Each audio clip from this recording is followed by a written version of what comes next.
अरे रउआ तो भाई सब कुछ लेते नहीं खी, ली मिठाई खाई। ना ना ठीक बा। अरे एगो निकाली ना। ठीक बा रख।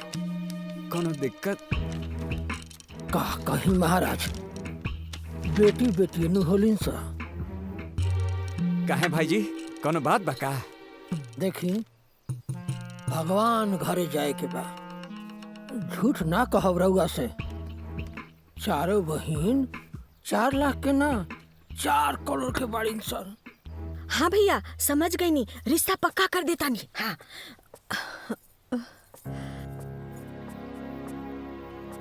ए जी इन्हें आई ना।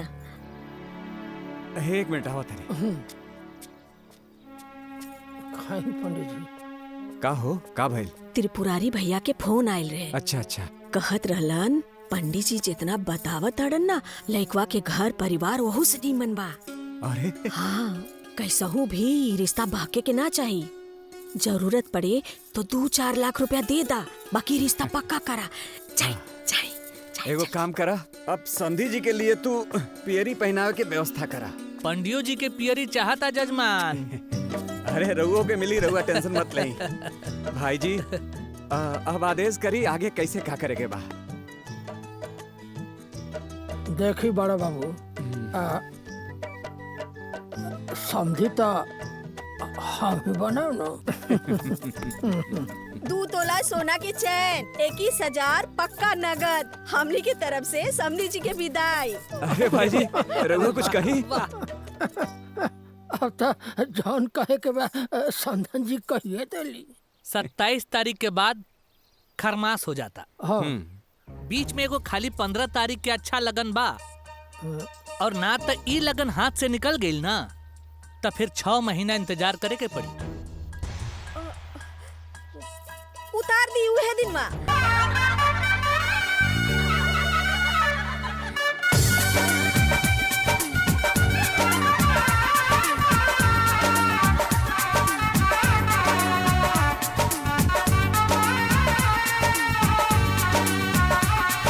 शुभ साहित्य शुभ घड़ी पायल बेला बड़वे पावन हो।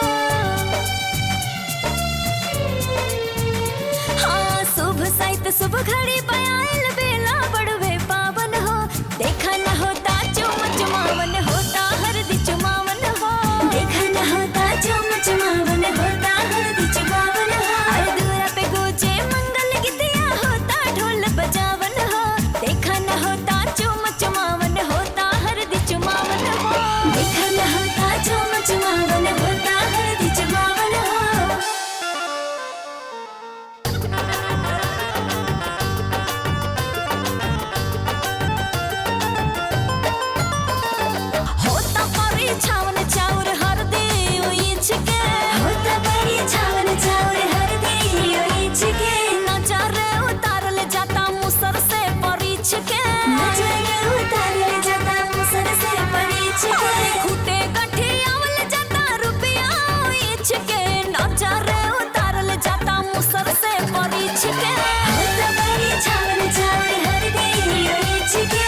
बबनी रुक जा। दुल्हन चादर लिया वा। दा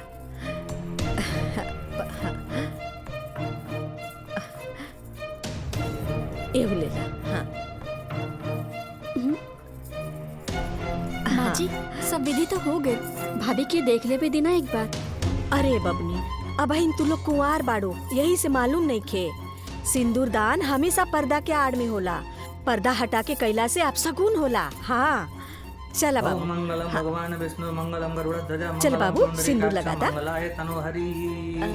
हाँ दीदी अच्छा बा, वैसे भी घर जाके तो भाभी के देखा ही के बा। अब ई ब्याह संपन्न हो गई। रउआ लोग अब दोनों वर वधू के आशीर्वाद दी।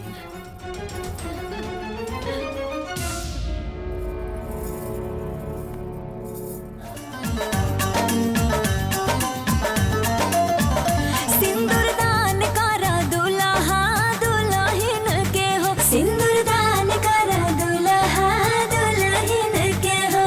7 वचन पानी के घुमा हो 7 फेरा, सम्मान करा दुल्हा दुल्हन के। सिंदूर दान करा दुल्हा दुल्हन के हो।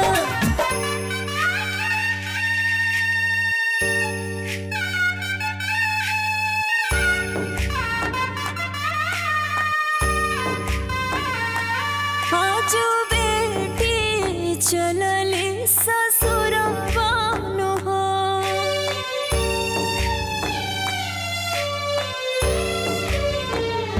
छोड़ के बाबुल के अंगना दुआरवानो हो। आजो बेटी चलले ससुरवानो हो।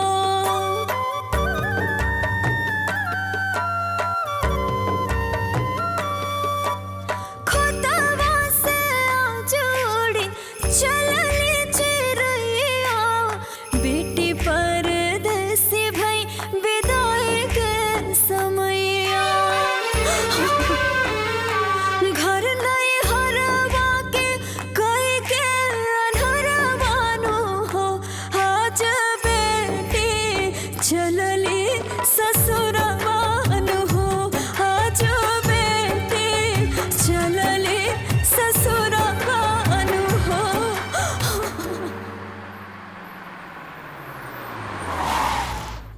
जाना ताड़ू, भगवान के लाख लाख शुक्र बा कि हमनी के जग पार लाग गइल। तनी हमहू तो देखी कि कौन सा लड़के इतना संस्कारी सन कि बियाहो कर लेली सन और तारीफ करत करत थकतो नहीं के सन। अब तो भगवान से एके गो प्रार्थना बानू कि पूजा बिटिया के घर बढ़िया से बस जाओ।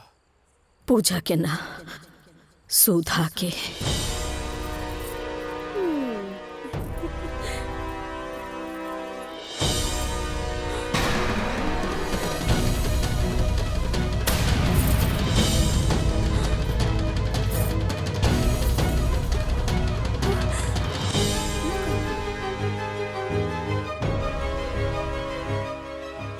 अरे तू का कह रहल बाड़ू?